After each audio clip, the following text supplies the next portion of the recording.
सुखदेव स्वामी कहते राजन कि सत्ताजित स्वतनया कृष्णाय कित किल्बिष समंत के न मनीना समोदुत्तम नादत्यवा। द्वारका में एक सत्ताजित नाम का एक राजा के अधीन में, भगवान के अधीन में रहने वाला एक बड़े ही सुशील प्रजा था। सत्ताजित था सूर्य देव का भक्त। सूर्य देव की आराधना करके एक सामंतक मणि को हासिल किया। सत्ताजित और मणि रोज 8 बार सोना पैदा करती थी। तो भगवान कृष्ण को पता चला। ठाकुर जी ने कहा सत्ताजित तुम एक साधारण प्रजा हो और तुम्हारे पास इतनी कीमती चीज, तो मैं कहता हूं तुम राजकोष में दे दो। सत्ताजित ने कहा नहीं प्रभु, मैं नहीं दे सकता, क्योंकि मैंने बड़ी मुश्किल से ये चीज को प्राप्त किया है, इसलिए मैं नहीं दे सकता। भगवान को 2 टूक मना कर दिया। भगवान मांग रहे हैं लेकिन मना कर दी। भगवान ने कहा ठीक है भैया। एक दिन सत्ताजित का छोटा भाई प्रसेन कहा भैया मैं जंगल में जाऊंगा शिकार खेलने के लिए, तो ये मणि हमें दे दो, क्योंकि रात को प्रकाश देती थी, हमें लाइट मिलेगी। छोटा भाई था प्रसेन, भाई मांगा तो कहा ठीक है लेके जाओ। लेकिन महाराज जंगल में गया तो एक शेर देखा चमकता हुआ कुछ। शेर ने पीछा किया और उस प्रसेन को मारा, घोड़ा को मारा और मणि मुंह में दावा कर जा रहा था।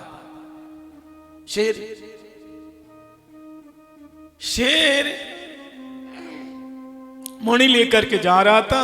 इतने में एक रीछ भालू शेर के मुंह में बड़ी कीमती चीज को देखा, तो रीछ ने उस शेर को मारा। जो रीछ था ये साधारण नहीं था, ये था साक्षात जाम्बवंत महाराज जी रीछ के रूप में, बड़े बलवान। उन्होंने इस मणि को लेकर के गुफा के अंदर चले गए और उनकी एक लाडली बेटी थी नाम जाम्बवती। उनको कहा बेटी ये देखो ये तुम्हारे लिए मैं खिलौना लाया हूं, खेलो इसके साथ। लेकिन इधर क्या हुआ,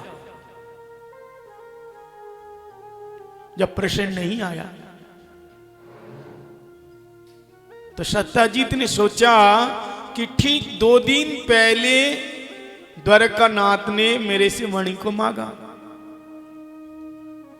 और मेरा भाई ठीक उसके बाद मणि को पहन करके जंगल में गया, तो मेरा भाई लौट के नहीं आ रहे हैं, इसका मतलब द्वारकाधीश ने मेरे भाई को मार करके इस मणि को छीन ली होगी। बोलो राधे राधे। भगवान का कलंक लग गया। देखो शत्रु भी ना कभी कभी बिन मतलब का भी हो जाता है, बेवजह।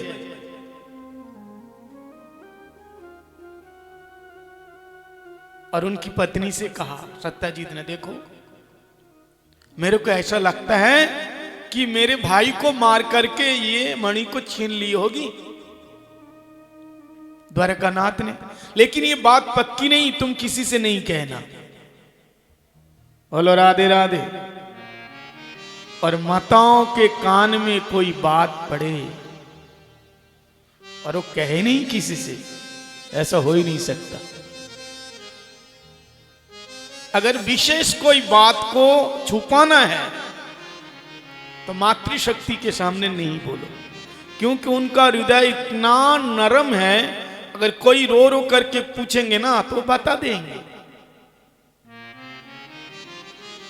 अगर पहली गलती आप कर दिया, बोल दिया, तो दूसरी गलती ये मत करो कि तुम किसी से मत बताओ। बोलो राधे राधे।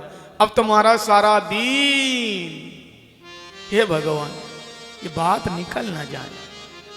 जब तक वो बात किसी से नहीं कहेगी तो महाराज उसकी नींद नहीं आएगी।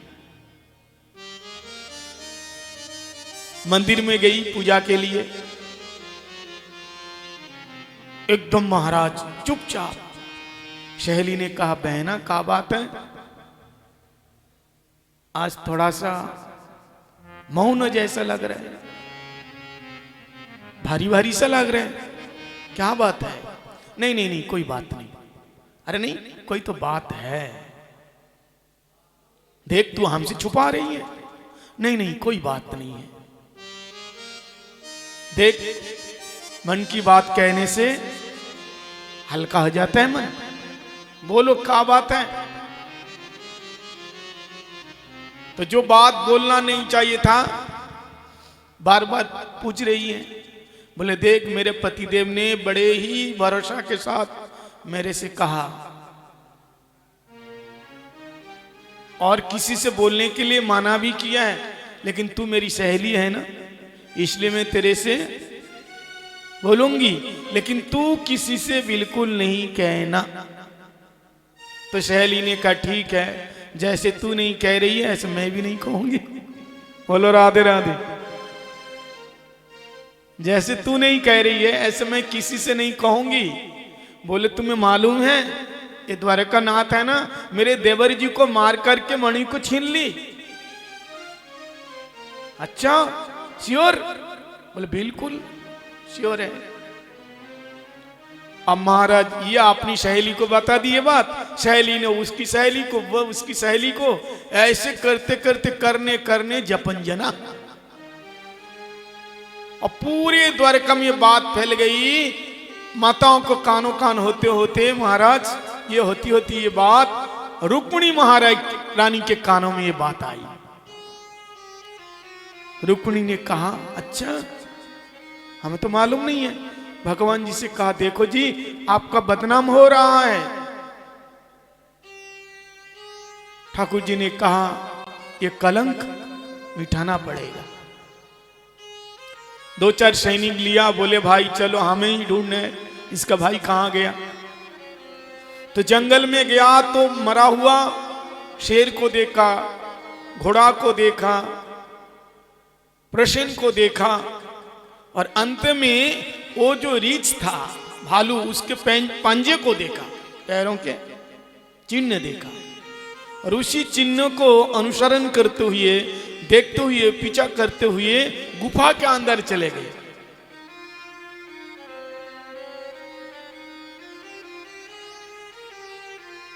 उसी समय उस मणि के साथ जाम्बवती खेल रही थी, और जैसे भगवान को गुफा के अंदर देखा तो चीख पड़ी, पिताजी जल्दी आइए, देखो ये हमारे गुफा के अंदर, हमारे घर के अंदर कोई एक काला काला सा पुरुष आ गया है। जम्बवंत महाराज जी आ गए। तुम कौन हो भाई, और कैसे गुफा के अंदर आए हो? भगवान जी कुछ कह पाते, इतने में जम्बवंत जी भगवान जी को मारा एक घुसा। क्यों आए हो, किसके आदेश से आए हो? भगवान जी के एक घुसा मारा। तो ठाकुर जी कमजोर थोड़ी ना है, बदले में ठाकुर जी 2 लगा दिए, फिर ये 4 लगाए, फिर ये 8 लगाए। ऐसे करते करते 27 दिन तक कंटिन्यू लड़ाई, दिन रात। 28वें दिन में भगवान जी मार मार करके नस नस ढीली कर दिए, मुंह से खून की उल्टी आने लगी। तब जाम्बवंत जी ने कहा, जय हो महाराज जी, हे प्रभु मेरे राम, मैं तो पहचान गया आप मेरे प्रभु राम हो, आप मेरे भगवान हो। ठाकुर जी ने कहा, चलो भले ही 28 दिन समय लगा, लेकिन पहचान तो गया तू। कैसे पहचाना? बोले प्रभु, त्रेता युग में लंका विजय के बाद प्रभु राम सबको वरदान दे रहे थे, मांगो मांगो मांगो। विभीषण को लंकेश बना दिया, अंगद को किष्किंधा का राज दिया, हनुमान जी को अपने साथ रखा और मेरे से कहा, जाम्बवंत जी आप बताइए आपको क्या दूं? मैंने कहा, प्रभु हमें क्या चाहिए, लेकिन एक मेरी इच्छा है। क्या इच्छा है? बोले, आपने इस राम और रावण के युद्ध में, हे प्रभु राम, अपने बड़े बड़े बलवानों को मारा है, आप रावण को मारे हैं, कुंभकर्ण को भी मार दिए, बड़े बड़े बलवानों को मारा, हमारे पालने में तो कोई आया ही नहीं, हम भी तो बलवान हैं, इसलिए मेरे को लड़ने की जो इच्छा है ना, अभी भी रह गई, मेरी भुजाओं में खुजली हो रही है। वीर है ना ये, इसलिए मेरी इच्छा है, यदि आप चाहो, आप तो मेरे स्वामी हैं, फिर भी यदि आप चाहो तो आपके साथ हम 2-4 हाथ करना चाहते हैं। बोलो राधे राधे, लड़ना चाहते हैं। ठाकुर जी ने कहा, बिल्कुल नहीं, ऐसा हो ही नहीं सकता, अरे मैं मर्यादा पुरुषोत्तम राम हूं, सेवक और स्वामी का ये जो युद्ध है ये उचित नहीं लगता। लेकिन जाम्बवंत जी तुम चिंता मत करो, जब मैं कृष्ण के रूप में आऊंगा, कृष्ण अवतार में तुम्हारे साथ हमारा युद्ध होगा, और मैं वचन देता हूं उस समय तुम्हारी ऐसी पिटाई करूंगा, ऐसी कुटाई करूंगा, और तुम्हारे अंदर जो खुजली है ना, ऐसे मिटाऊंगा तो कभी खुजली होगी ही नहीं। बोलो राधे राधे। सो आज महाराज मार मार करके नस नस ढीली कर दी, तब जाम्बवंत महाराज जी पहचान गए कि ये मेरा प्रभु राम है। प्रभु आप किस लिए आए हो? कारण तो बताओ। बोले देखो बात ऐसी है, ये मणि के लिए, इस मणि के पीछे मैं आया हूं, अरे हमें चाहिए। जाम्बवंत जी ने महाराज 2 टूक मना कर दी, बोले नहीं। क्यों? बोले मैं अपनी बेटी को दे चुका हूं, अब ये मेरी नहीं है मणि, और बेटी को देने के बाद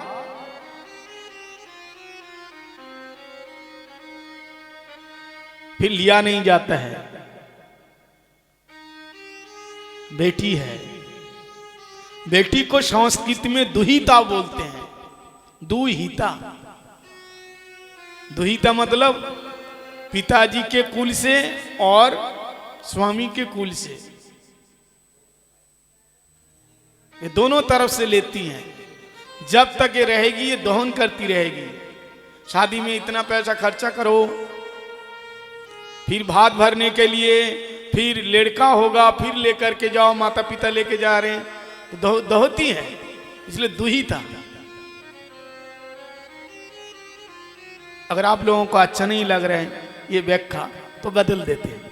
दुहिता मतलब दूरे हिता इति दुहिता, जो दूर में रह करके भी माता पिता के बारे में सोचे, उन्हीं का नाम है दुहिता।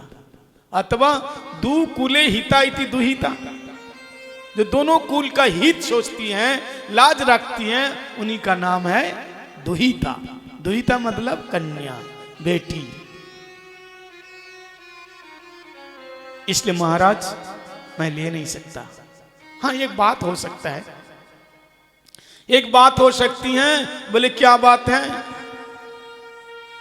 बोले बात ये है, बोले राधा रमन बिहारी लाल की जय। बात ये है कि मेरी बेटी अभी कुंवारी है, तो आप मेरी बेटी से ब्याह कर लो और दहेज में मणि लेकर के जाओ। तो मणि भी छिन्न नहीं हुआ और बेटी का भी ब्याह हो गया। ठाकुर जी ने कहा ठीक है, ऐसा भी हो सकता है। फिर क्या हुआ, जंगल में मंगल हो गया कि भगवान मंगलम विष्णु मंगलम गरुध्वज मंगलम पुंडरीकाक्ष मंगलायतन हरि। ठाकुर जी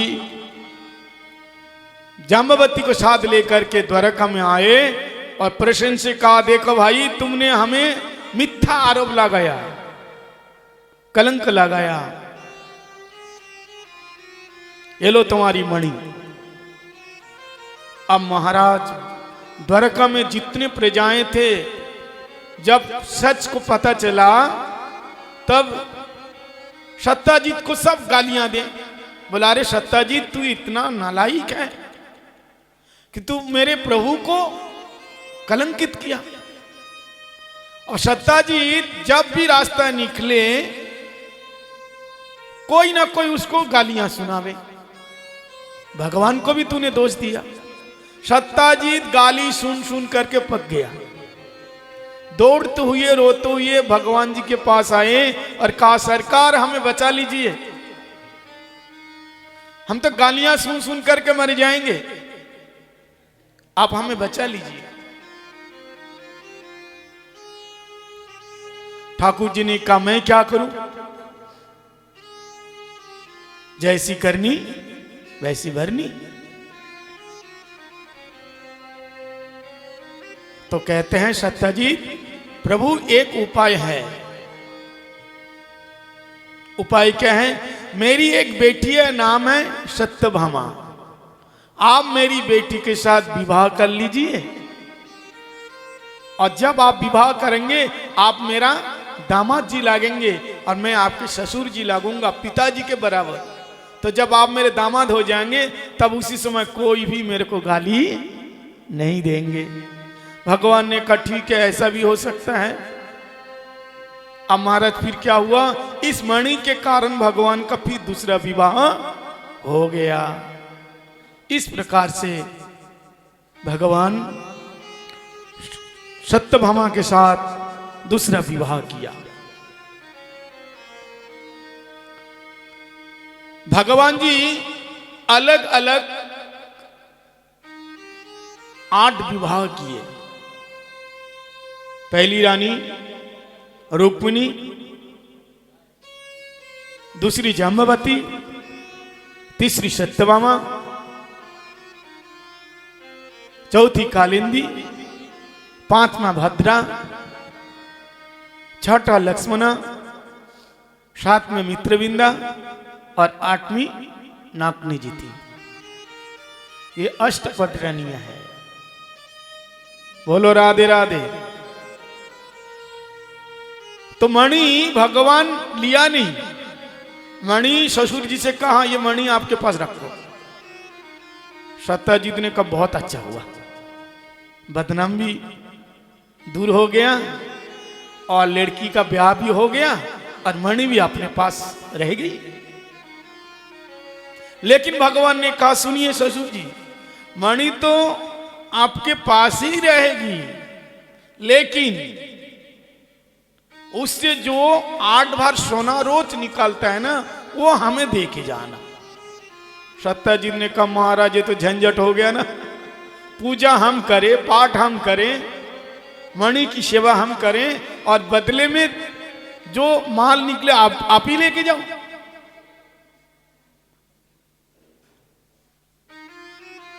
ठाकुर जी ने कहा ऐसा ही करना पड़ेगा, ऐसा ही है, ठीक है। एक दिन भगवान गए थे हस्तिनापुर में पांडवों के पास। इधर क्या हुआ, एक शतधन्ना नाम का व्यक्ति सत्ताजीत को अकेला पाया और सोते हुए सत्ताजीत को मार करके शतधना ने मणि को लेके भाग गया। बोलो राधे राधे। आप लोग गिनते जाइएगा इस मणि के चक्कर में कितने लोगों की मृत्यु हो रही है। सत्यभामा रोती हुई गई हस्तिनापुर में, आइए जल्दी आइए, आपके ससुर जी को मार डाला, हमारे पिताजी को मार डाला शतधना नाम का व्यक्ति। भगवान ने उस शतधना के पीछा किया, लेकिन शतधना ने सोचा ठाकुर जी मेरा पीछा किया है बलराम जी के साथ, अब तो ये हमें छोड़ेंगे नहीं। तब उस मणि को शतधना ने अक्रू जी के पास रखा, आपके पास रखो, बाद में लूंगा। भगवान जी और बलराम जी रात में बैठ करके शतधना के पीछा किया। महाराज पीछा करते करते जनकपुरी तक चले गए और वहां जाकर के शतधना को मारा, लेकिन उसके पास मणि नहीं मिली। बोलो राधे राधे। अब मणि कहां गई? बलराम जी ने कहा कन्हैया अब देखो इस बेचारे को बेमतलब मारा ना, मणि कहां है? अब देखिए अक्रू जी कौन है? भगवान कृष्ण के काका जी लगते हैं। हम लोग परसों सुने थे ना, वृंदावन में आते कितना भाव में विभोर हो गए, जमीन पर लोटपोट खाते हुए गए कृष्ण से मिलने के लिए। वही अक्रूर जी जैसे धन मिला, मणि मिली, तो भगवान जी को नहीं बताए। उन्हें बोलना चाहिए कि ठाकुर जी धन के लिए, इस मणि के लिए कितना परेशान है। अक्रूर जी ने उस धन को छुपा करके काशी में चले गए, भगवान जी को नहीं बताया। काशी में गए, भगवान जी आकर के देखा कि आजकल काका जी नहीं है द्वारका में, कहां गए? तो किसी ने कहा काका जी आजकल काशी में हैं और खूब ब्राह्मणों की सेवा कर रहे हैं, सोने की थाली में ब्राह्मणों को खिला रहे हैं, और एक बार जिस थाली में खिलाते हैं वो थाली वापस नहीं लेते, लेके जाओ। सोने की वेदी में यज्ञ वेदी बना करके हवन कर रहे हैं। तब भगवान समझ गए हो ना हो ये मणि उन्हीं के ही पास है, क्योंकि इतना सारा धन कहां से आया। भगवान जी सीधे आ गए द्वारका में, काशी में आ गए और कहा काका जी आपके पास इतना सारे धन कहां से आया? बोले लाला क्या बताऊं, बहुत पुराना सा धन रखा हुआ था, सोचा कि शरीर का कोई भरोसा नहीं है तो साधु संतों की सेवा कर रहा हूं। झूठ बोला। ठाकुर जी ने कहा सुनिए चाचा जी, ये मणि आपके पास है और हमें मालूम है ये जो आप दान दक्षिणा दे रहे हो ना, ये मणि का ही चमत्कार है। यदि आप सीधे सीधे नहीं दोगे तो निकालना भी मुझे आता है। अब अक्रू जी ने सोचा इनसे कौन लड़े भाई, बगल में रखी हुई थी, तुरंत निकाल करके दिया और कहा कन्हैया इस धन के मारे हम तो पूरी रात सोए भी नहीं, जब से धन आया हमारा तो साधन भजन समाप्त हो गया। बोलो राधे राधे। इसलिए लक्ष्मी चाहिए, लेकिन जितनी आवश्यकता है उतना ही रखो, आवश्यकता से ज्यादा पास में रखोगे तो तुम्हारे पास नहीं रहेगा।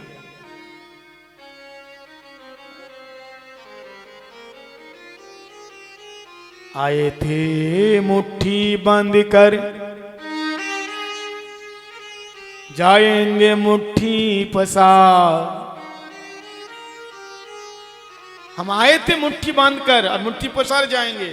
खूब सिर हिला हिला कर कहा महाराज जी आप ठीक कह रहे हैं, सही बात है।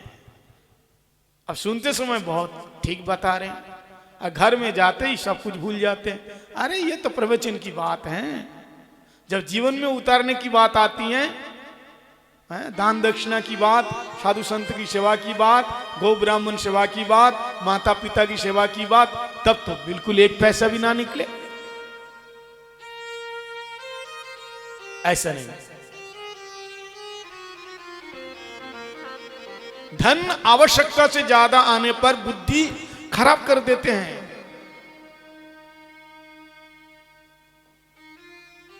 इसलिए धन से भगवान की सेवा करो। एक चंचला लक्ष्मी है और एक अस्थिर लक्ष्मी। जो लक्ष्मी ठाकुर जी की सेवा में नहीं है वो चंचला है, वो रुकती नहीं कहीं, ठहरती नहीं कहीं।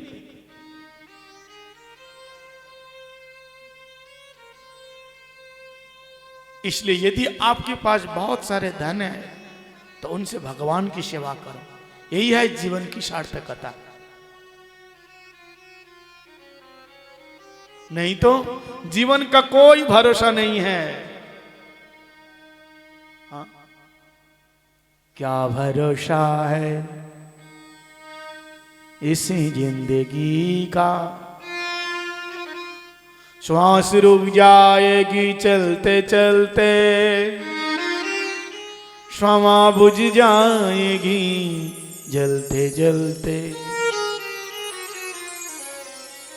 दम निकल जाएगा, दम निकल जाएगा जिंदगी का, क्या भरोसा है इस जिंदगी का। श्वास रुक जाएगी चलते चलते, क्षमा बुझ जाएगी जलते जलते, दम निकल जाएगी आदमी का, क्या भरोसा है इस जिंदगी का। दुनिया चलते हैं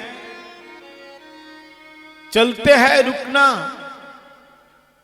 ये चलते चलते रुक जाते हैं, कोई भरोसा नहीं। एक आदमी बैठ करके कथा सुन रहे थे और सुनते सुनते महाराज कुर्सी में बैठा हुआ था, वहीं लुढ़क गए। 4-5 लोग उठा के ले गए। क्या हुआ भाई? बाद में पता चला हो तो गया। तो समय का कोई भरोसा नहीं है, फिर भी मेरा मेरा मेरा। इसलिए भगवान की सेवा करो। ये धन पाकर के अक्रूर जैसे भक्त, इनकी भी बुद्धि खराब हो गई। इस धन के कारण शतधना मारा गया, सत्ताजीत भी मारा गया, और प्रसेन और घोड़ा भी। कितने सारे लोग इस धन के चक्कर में समाप्त हो गए। इसलिए असली धन कमाओ। इन धन से भी असली धन कमा सकते हैं, भगवान का नाम।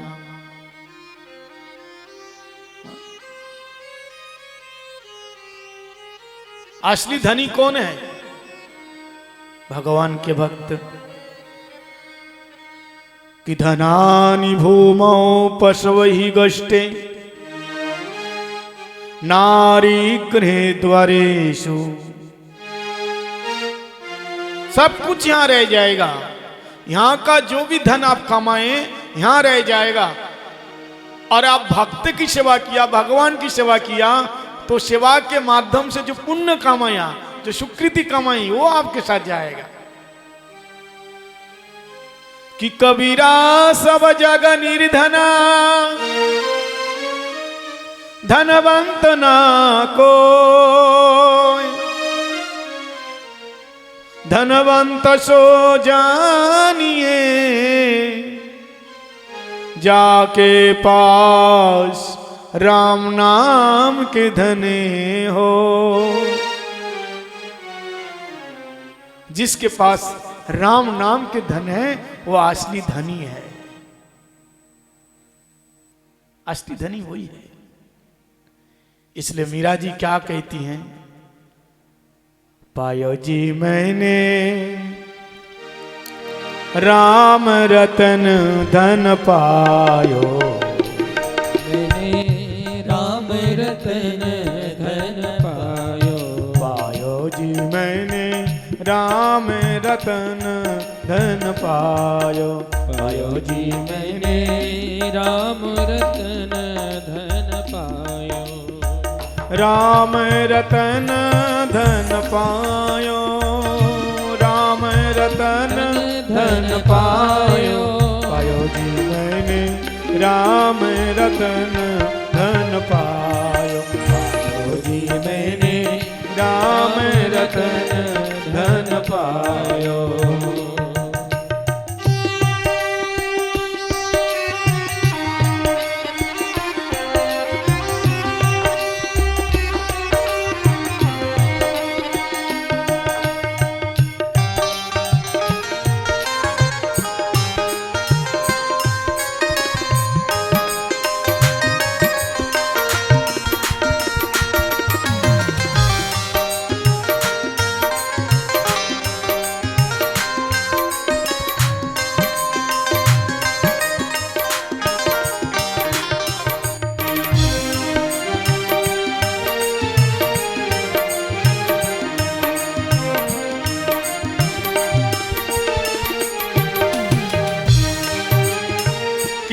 मीराबाई से पूछा, ये राम रतन धन तुम्हें मिला है, कहां से मिला, दिया किसने?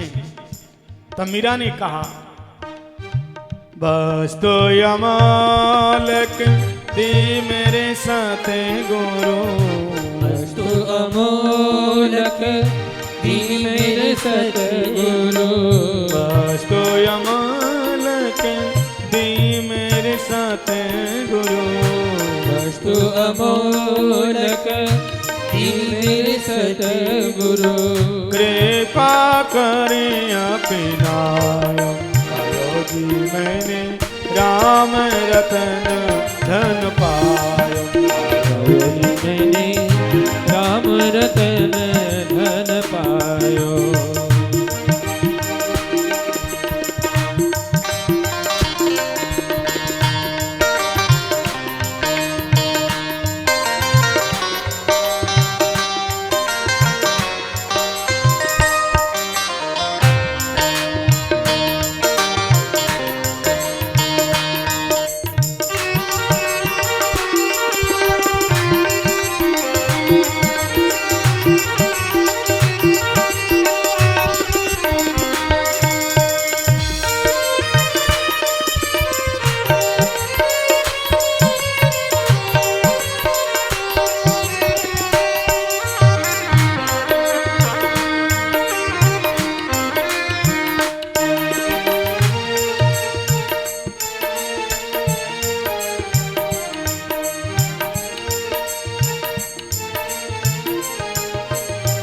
जन्म जन्म की पूंजी पाई, जन्म जन्म की पूंजी पाई, जन्म जन्म की पूंजी पाई, जन्म जन्म की पूंजी पाई, जग में सभी गुमायो पायो जी मैंने राम रतन धन पायो, पायो जी मैंने राम रतन धन पायो, पायो जी मैंने राम रतन धन पायो।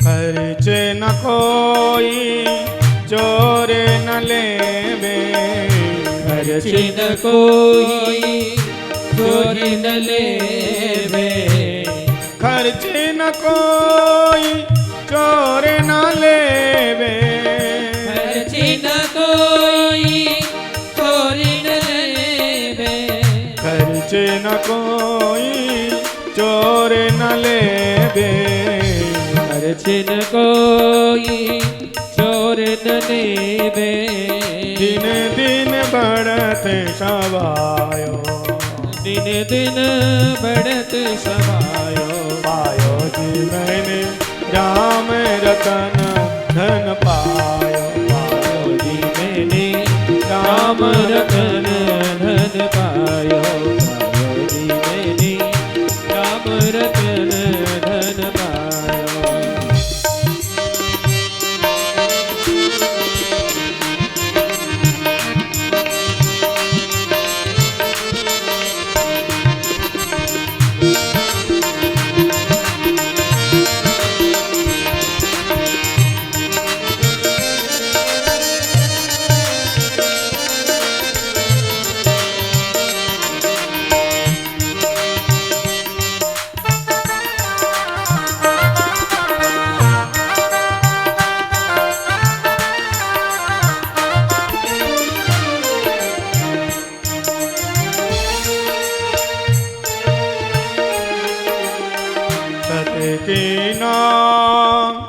केवटिया साते गुरु सत की नाव केवटिया सत गुरु सत की नावे केवटिया साते गुरु सत की नाव केवटिया सत गुरु भव सागर तेरे पायो जी मैंने राम रतन धन पायो पायो जी मैंने राम रतन धन पायो जी मैंने राम रतन धन पायो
मीरा के प्रभु गिरिधर नागर मीरा के प्रभु गिरधर नागर गिरिधर नागर नटवर नागर गिरधर नागर नटवर नागर मीरा के प्रभु गिरिधर नागर मीरा के प्रभु गिरधर नागर मीरा के प्रभु गिरिधर नागर मीरा के प्रभु गिरधर नागर हरस हरस जस गायो पायो जी मैंने राम धन धन पायो पायो जी मैंने राम रतन धन पायो